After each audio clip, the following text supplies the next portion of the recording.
Shah, to you first. I'm sure you heard what Dr. Amit Mitra was suggesting there. Would you broadly agree that these suggestions are doable, selling of dollars by the RBI, releasing some of the oil reserves that India has in order to offset the hike in fuel prices? I think the currency should be best left to the market. RBI has very time-tested policy of managing volatility, not the direction. This strategy has worked us for years and decades, and we should let market determine what is the fair value of rupee. RBI should focus on ensuring that the volatility is minimum.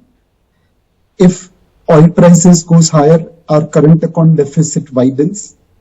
A 10% increase in oil roughly means 30 basis point increase in current account deficit, about 40 basis point increase in consumer price inflation, and about 20 basis point degrowth in GDP. Now, we should allow RBI to determine what is the volatility acceptable to them and let market determine what is the fair value of rupee.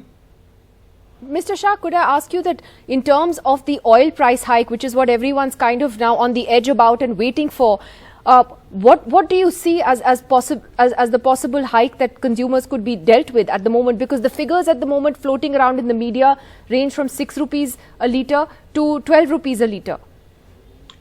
My feeling is that the burden of higher oil prices will have to be borne by consumers as well as government, as well as corporate India. There should be some reduction in center as well as state taxes, as higher oil prices are bringing higher taxes to the government, and there should be some sharing of burden with the consumers. As Dr. Mitra mentioned, the consumer demand is on the weaker side. Economic activities have picked up, but MSME sector continues to remain under pressure. And hence, sharing of oil price burden between consumer, government and corporate will be ideal distribution.